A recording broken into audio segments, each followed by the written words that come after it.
Good evening दोस्तों, ये देख रहे हैं आप, बादलों का अंबार लग चुका है। बिल्कुल सर के ऊपर बादल खड़े हैं। इसका मतलब अब मिलने वाली है उमस से राहत और पड़ने वाली है बरसातें। बरसातों के अंदर जो अडेनियम का हमारा प्लांट है उसको थोड़ी खास देखभाल की ज़रूरत पड़ती है। आखिरकार कैसे देखभाल करें अपने एडेनियम प्लांट। सही में बहुत अच्छा हो गया है। इस समय एडेनियम को थोड़ी सी केयर की ज़रूरत है, उस केयर को ज़रूर दें और अपने एडेनियम में ढेर सारे फूल आने वाले सीजन में खिलाएं। बारिश का मौसम जैसे ही शुरू हो जाता है उसके साथ शुरू हो जाती है असली एडेनियम लवर्स की जो चिंता, जो एडेनियम के पौधों को बहुत प्यार करते हैं। उनके मन में एक ही चिंता सबसे बड़ी होती है, कहीं ये पौधा सड़ ना जाए और इसके जो लगे हुए फूल हैं, जो ये फूल देख रहे हैं ना प्यारे प्यारे, कहीं ये फूल ना झड़ जाएं और फिर रूट रॉट ना हो जाए। बहुत बड़ी चिंता, क्योंकि बरसातों में रूट रॉट का जो है संभावना बढ़ जाती है। लेकिन चिंता ना करिए, मैं हूं ना। तो दोस्तों, एडेनियम केयर पे आप सबका स्वागत है। दोस्तों, आज हम इस वीडियो में बताने जा रहे हैं कि बारिश के समय में अपने एडेनियम को कैसे बचाएं, उसे कितना पानी दें कि वो बचा रहे, उसे कितनी खाद दें, उसकी मिट्टी कैसे कर दें, और सबसे जो कीमती चीज़ है, अगली फ्लश जो हमें लेके आनी है फूलों की बाहर, उसके लिए जो है प्रूनिंग कैसे करें। वैसे तो सॉफ्ट और हार्ड प्रूनिंग के बारे में इससे पिछली वीडियो में मैंने बताया है, आप चाहें तो एक बार वीडियो जा कर के देख सकते हैं। तो फाइनली दोस्तों, अगर आप एडेनियम को बारिश से बचाना चाहते हैं तो इस वीडियो को एंड तक देखें। इस वीडियो में मैंने सारी ट्रिक्स बताई गई हैं कैसे क्या करना है। वीडियो को एंड तक देखें, आपको काफ़ी अच्छी लगेगी और समझ आएगा। देखिए, बारिश के दौरान हमारी सबसे बड़ी प्रॉब्लम क्या होती है? ओवर वाटरिंग होती है। जब बारिश पड़ती है हमारा प्लांट अच्छा हेल्दी होता है, लेकिन ओवर वाटरिंग हो जाता है तो उसकी वजह से प्रॉब्लम होती है। हमें समझ नहीं आता कि हमारी मिट्टी सूखी है कि गीली है, 2 दिन बारिश नहीं पड़ी या बारिश पड़ी है, पौधे ने पानी पिया हुआ है नहीं, हम जो है ओवर वाटरिंग कर देते हैं। और दूसरा ओवर वाटरिंग होती है बारिश के ज़रिए। एक तो बारिश ने पानी दिया, हमने भी पानी दे दिया, या फिर हमने पानी दिया ऊपर से जो है पानी गिर गया, तब जो है पौधे के अंदर ओवर वाटरिंग हो जाती है। वो जो है आपके पौधे को डुबा सकती है। बड़ा है, अब तैरेगा कैसे नहीं। बारिश हो रही है और बारिश होने के टाइम में आपने अपने गमले को क्या करा, उसको जो है शेड एरिया में डाल दिया। अगर आपकी मिट्टी हैवी है, आपने शेड एरिया में डाल दिया तो आपका पौधा बच जाएगा। पानी तभी दें जब मिट्टी सूख जाती है। ये जो मिट्टी है ये सूख जाए तभी दें, चाहे बारिश पड़ी हो चाहे ना पड़ी हो। क्यूडेक्स चेक करें, बिल्कुल हार्ड है तो पानी को थोड़ा सा अवॉइड कर दें, कुछ समय के लिए थोड़ा सा अवॉइड कर दें, इसमें बहुत पानी भरा। दोस्तों, बरसातें भी हो रही हैं और हम अपना पानी भी डेली दे रहे हैं। मतलब कि बरसात कल हुई और आज बरसात नहीं हुई, हमने पानी दे दिया, नहीं, ऐसा नहीं करना। आपका क्यूडेक्स मजबूत है, थोड़ा सा वेट करिए। अगर मौसम बरसातों का है, बादल खड़ा हुआ है, तो पानी मत दीजिए। आपका पौधे को कुछ नहीं होगा, चिंता मत करिए उसकी बिल्कुल, क्योंकि रोज़ाना पानी देने से जो है रूट रॉट का खतरा जो है बहुत ज़्यादा बढ़ जाता है। ये जड़ें जो हैं सड़ जाएंगी और सड़ने के बाद में आपका पौधा डैमेज हो जाएगा। तो सबसे पहली जो चीज़ है, आपको रूट रॉट से बचाव करना है। वो कैसे करना है? ओवर वाटरिंग को कम करके। आपको ओवर वाटरिंग आपके प्लांट में नहीं होनी चाहिए किसी भी तरीके से। अगर मिट्टी आपने जो भी यूज़ करी, आगे मिट्टी की भी बात करेंगे। देखो दोस्तों, यहाँ पर एक चीज़ आ जाती है, जो ये रूट रॉट है ना हमारा, इससे हमें बचाव करना जो है कैसे पॉसिबल होता है। एक तो होता है कि जो है कि हमारे पास जो है हमने छाया में रख दिया, बारिश आ रही है, अपने पौधे को बचा लिया, लेकिन पौधों की क्वांटिटी अगर ज़्यादा होगी तो हम पौधों को कैसे मूव कराते रहेंगे। तो हमें उसके लिए जो है सही मिट्टी और ड्रेनेज की आवश्यकता होगी। ड्रेनेज का मतलब होता है ये, आप देखिए जैसे गमलों के अंदर जो है ये पीछे होल्स होते हैं, इस टाइप से ड्रेनेज ज़्यादा होनी चाहिए। सही मिट्टी की बात करें तो अगर आप सिंडर में लगाते हैं तो कोई बात नहीं, बहुत अच्छी बात है, ध्यान उसमें भी देना पड़ता है। और सिंडर में नहीं लगाते तो जो है आपको एक मिट्टी बनानी पड़ेगी जिस मिट्टी में दम होना चाहिए, नमी नहीं होनी चाहिए। देखिए, एक छोटी सी रेसिपी शेयर कर रहा हूँ, मिट्टी के लिए अलग वीडियो बनाई है। आप 40% जो है कोरस सैंड का यूज़ करें, जो नदी की रेत होती है उसको 40% यूज़ करें। 20% कोकोपीट यूज़ करें, जो बुरादा आता है नारियल का। 20% जो है जो ब्रिक की चिप्स होती हैं, जो मतलब आपका जो ईंट का जो टुकड़ा होता है ना, आप वो 20% यूज़ करें। 10% नीम खली यूज़ करें और उसके साथ 10% आप यूज़ कर सकते हैं चावल का छिलका। अगर नहीं है तो छोटा कुटा हुआ जो है कोयला होता है, 1 mm 1.5 mm के साइज़ का, उसे यूज़ करें और मिला करके एक बहुत अच्छी मिट्टी बनाइए ताकि बरसातों में आपका पौधा बच जाए। स्पेशली मिट्टी की कई रेसिपी हैं, मैं सारी की सारी आपके साथ शेयर करूंगा, लेकिन ये वो रेसिपी है जो कि इजीली अवेलेबल है। राइस हस्क नहीं मिलता तो आपको जो है कोयला मिल जाता है। इसके अंदर देखिए मिट्टी नहीं है, मैं मिट्टी में काम नहीं करता, इसलिए मैं मिट्टी के बारे में ज़्यादा बताता नहीं। लेकिन मेरा जो है मैंने यही मिट्टी यूज़ करी है जो एडेनियम के लिए मैं सिंडर यूज़ करता हूँ, बट सिंडर के अंदर भी कई बार रिजल्ट गड़बड़ हो जाते हैं।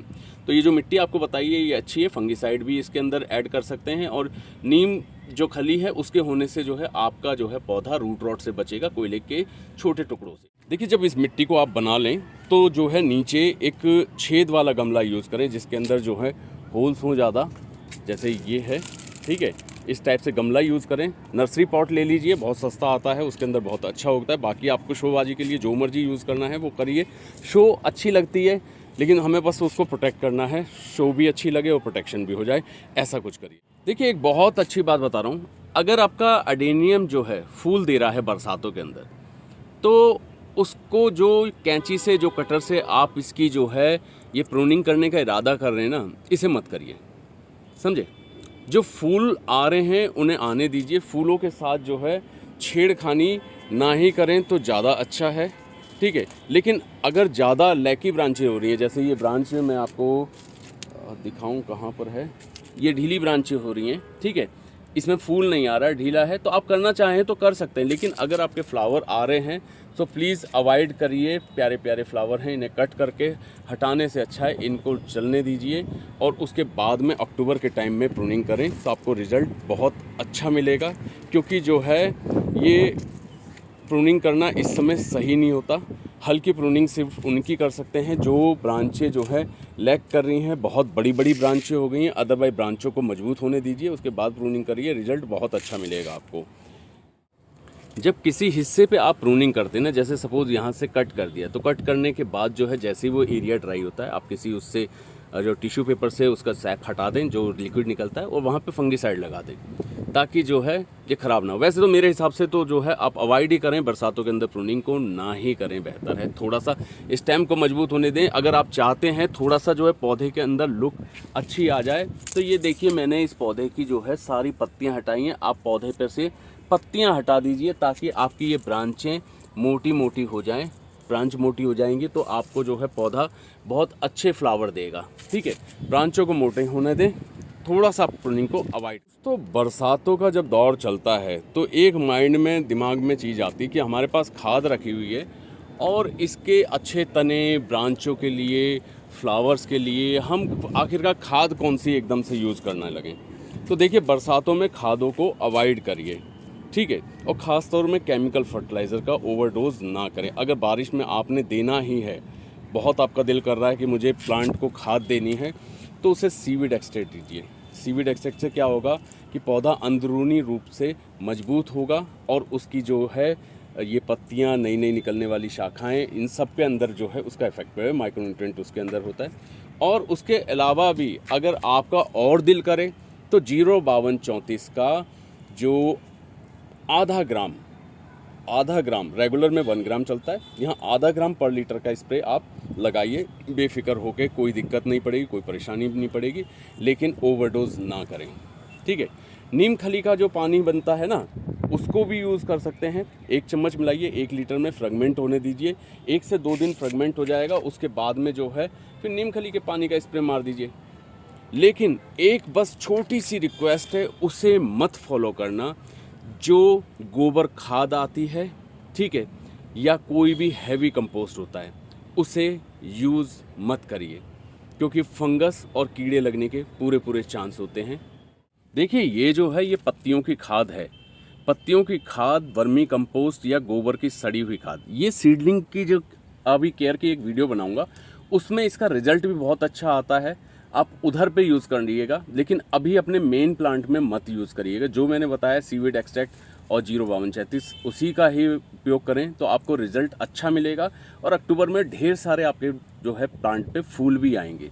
इसलिए ज़्यादा परेशान मत होइए, कोई फालतू माइक्रोन्यूट्रिएंट के चक्कर में मत पड़िए, कोई किसी और चीज़ के नहीं। फंगिसाइड का स्प्रे मारना है तो मार दीजिए, बेहतर रहेगा। इन दिनों जो है फंगस लगने का खतरा होता है, तो अभी मारिएगा ताकि जो है आगे प्रॉब्लम ना पड़े, लेकिन कम मात्रा में मारिएगा, ठीक है। देखिए, एक बहुत ही काम की चीज़ है कि ये जो पौधा है ना, इसको हम लोकेट कहाँ करें, क्योंकि देखिए डायरेक्ट सनलाइट में पड़ा हुआ है, बरसात रोज़ हो रही है, रोज़ हो रही है, रोज़ हो रही है, पौधे में इतना जान नहीं है, थोड़े पौधे हैं तो आप बेफिक्र हो जाइए, उठाकर किसी जो है ये पेड़ लगे हुए हैं इनकी शेड में रख दीजिए, या कोई शेडी एरिया हो, शेड एरिया के अंदर पानी पड़ता है तब भी ग्रोथ बहुत अच्छी होती है। बस ऐसा एरिया ना हो जहाँ पे ह्यूमिडिटी ज़्यादा क्रिएट होती है, मतलब बहुत सारे पौधों के बीच में मत रखिएगा, ज़्यादा ह्यूमिडिटी इसके क्यूडेक्स को सॉफ्ट कर देती है, ठीक है। और देखिए सबसे एक रिजल्ट में दिखाता हूँ, ये जो है ये सीडलिंग अभी पिछले 5 दिन में दिल्ली से बाहर था, तो ये सीडलिंग मैंने पेड़ों की छांव में रख के छोड़ के गया था, और ये सीडलिंग जो है ये सीडलिंग धूप में रख के छोड़ी थी। धूप बहुत तेज़ पड़ रही थी, पानी नहीं पड़ा, ग्रोथ नहीं हुई। उसमें पानी सेम, इसमें भी पानी सेम पड़ा हुआ है, इसमें भी पानी सेम पड़ा हुआ है, लेकिन उसकी ग्रोथ ज़्यादा है। तो दोस्तों ग्रोथ का बड़ा फ़र्क पड़ता है। पानी चाहिए होता है एडेनियम को, लेकिन एक लिमिट में एडेनियम की ग्रोथ बहुत अच्छी होती है। इसको थोड़ा सा समझ जाओगे तो बहुत अच्छे फूल उगाओगे। देखो दोस्तों, छांव वाली जगह से मतलब होता है कि ऐसी जगह जहाँ पर ब्राइट लाइट पड़े। छाया का मतलब ये नहीं कि आपने बिल्कुल ही शेड में डाल दिया कि जहाँ पर धूप भी नहीं पड़ रही। धूप पानी बहुत ज़रूरी है, वो फिल्टर होके आए, छन के आए। नहीं तो नेट शेड अगर आपके पास लगा हुआ है, जैसे ये अभी खुला आसमान है, नेट शेड नहीं है, इस साल मैंने लगाया नहीं, आंधी बहुत आई थी। अदरवाइज अगर नेट शेड लगा होगा तो आपके पौधे जो हैं बहुत अच्छे सर्वाइव करेंगे, बहुत रिजल्ट बहुत अच्छा आता है नेट शेड के अंदर, ठीक है।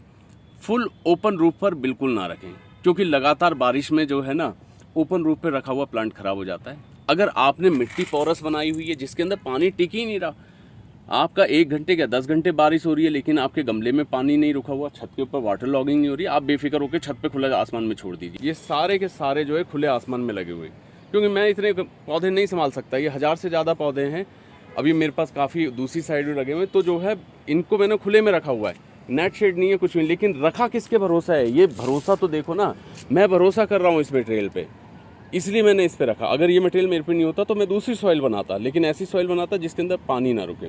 मेरे पे है मटेरियल, इसलिए मैंने इसे लगाया है। तो आपके पास है तो आप इसे लगाइए, नहीं है तो जो मैंने सॉइल मीडिया बताया है उसमें लगाइए और बेफिक्र होकर छत पे रखिए फ़ोन। इसको आप छत पे रखेंगे बेफिक्र होकर तो आपको रिजल्ट अच्छा। चलिए एक बहुत ही इम्पॉर्टेंट बात मैं बता दूँ, अगर इनकेस इतना सब कुछ करने के बाद भी रूट रॉट हो गया तो क्या करें?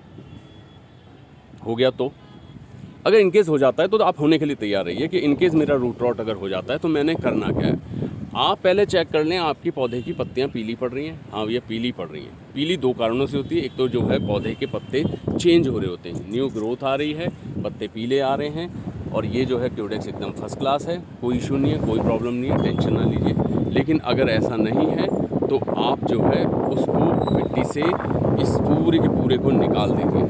जब आप इस पूरे को निकाल देंगे तो आपको पता लग जाएगा किसी भी सेक्शन में रूट रॉट अगर हो रखा है तो रूट रॉट के वजह से जो है पत्तियां पीली पड़ी, और पीली पड़ने के बाद में जो है आपका एडेनियम ख़राब होने की कगार पर आ गया, तो जो है आप उसे बचा सकते हैं, ठीक है। आपने जो भी जड़ का एरिया काटा है उस पर हल्का सा फंगिसाइड लगाए, क्योंकि देखिए धूप नहीं है। अगर धूप होता तो यहाँ मेथड बदल जाता, थोड़ा बहुत रूट रॉट होता है तो प्रॉब्लम नहीं होती। मैंने अभी कुछ पौधे हैं रूट रॉट से बचे हुए हैं, बिना फंगिसाइड के, धूप से बचे हैं, वो धूप ने बचाया उन्हें। लेकिन यहाँ मैटर दूसरा है, बरसातें शुरू हो गई हैं, आपका पौधा रूट रॉट ना हो, आप चेकिंग जरूर करिए। आपके पत्ते पीले पड़ रहे हैं, आपका क्यूडेक्स सॉफ्ट हो रहा है, निकालिए। निकालने के बाद उसको जो हिस्सा ख़राब हो रहा है कटिंग करिए, फंगिसाइड लगाइए, 2 दिन जो है छाँव में उसे रख दीजिए, और फिर से जो है फ्रेश मिट्टी में रिपोर्ट करिए। जी हाँ, सेम मिट्टी में मत रिपोर्ट करिएगा, फ्रेश मिट्टी में रिपोर्ट करिएगा, आपका पौधा ख़राब नहीं होगा, यकीन मानिएगा। और रिपोर्ट करने के बाद ये नहीं कि इमीडिएट पानी दें, पानी देने में थोड़ा सा टाइम लगे। तो ठीक है दोस्तों, ये था मतलब कि पूरी गाइड थी कि बारिश के अंदर जो है हम एडेनियम की केयर कैसे करें। क्योंकि देखिए एक राज है ये, जिन्हें पता है वो तो उनके पौधे बचे रहते हैं, जिन्हें नहीं पता उनके पौधे मर जाते हैं और फिर लेट हो जाते हैं। अभी सीज़न स्टार्ट हुआ है, इसलिए इस वीडियो बनाने का मकसद यही है कि आप तक ज़्यादा से ज़्यादा जानकारी पहुँचे, ताकि आप जो है परेशान ना हो। देखिए पौधे के अंदर जो इम्पोर्टेंट चीज़ थी, पानी कब देना है, प्रूनिंग कब करें और रूट रॉट से कैसे बचें, सब कुछ अब आपके पास है। आप अच्छे पौधे उगाने के लिए सक्षम हो, आपको कहीं घूमने की, भटकने की, परेशान होने की ज़रूरत नहीं है। फर्टिलाइज़र के लिए क्यों परेशान होना, किसी चीज़ के लिए क्यों परेशान होना, यहाँ पर आपको बता दिया गया है, आप फॉलो करें। मैं बहुत टाइम से इसे करता आ रहा हूँ, मेरा जो है जांचा परखा ये जो है मेरा अनुभव है। बाकी जो है अगर कोई कमी होती है, कुछ होती है, तो आप फील फ्री जो है कमेंट करके मुझसे पूछ सकते हैं। और कमेंट करके आप ये ज़रूर बताइएगा कि एडेनियम को आप रखते कहाँ हैं, क्योंकि बारिश पड़ रही होती है, आप जो है अपने एडेनियम को कहाँ रखते हैं ये ज़रूर बताइएगा। और वीडियो आपको हेल्पफुल लगी हो तो एक लाइक ज़रूर करें, फ्रेंड्स को शेयर करें और सब्सक्राइब करें ताकि अगली वीडियो आप तक जल्दी पहुँचे। रूट नहीं, आप फ्रूट देखें। सो मिट्टी की रेसिपी हम अगली वीडियो में बनाएंगे। देखने के लिए हमारे चैनल को सब्सक्राइब करिए ताकि मिट्टी कैसी होनी चाहिए उसके 2-3 फॉर्मेट हम बताएंगे। सस्ती, जो कि सस्ते से सस्ती पड़े। सिर्फ ये नहीं है कि आप इसके भरोसे बैठो, सिंडर नहीं है तो क्या एडेनियम नहीं उगाओगे? एडेनियम हर घर में उगेगा। हम चाहते हैं यही है कि हर घर में एडेनियम उगे और ऐसे प्यारे प्यारे से फूल आपके आंगन में भी खिले। तो वीडियो देखने के लिए आज आपका बहुत बहुत शुक्रिया। तो जो है इसी के साथ वाणी को विराम देता हूँ। आज के लिए thank you very much to watching this video. बाकी मिलते हैं अगली वीडियो के अंदर।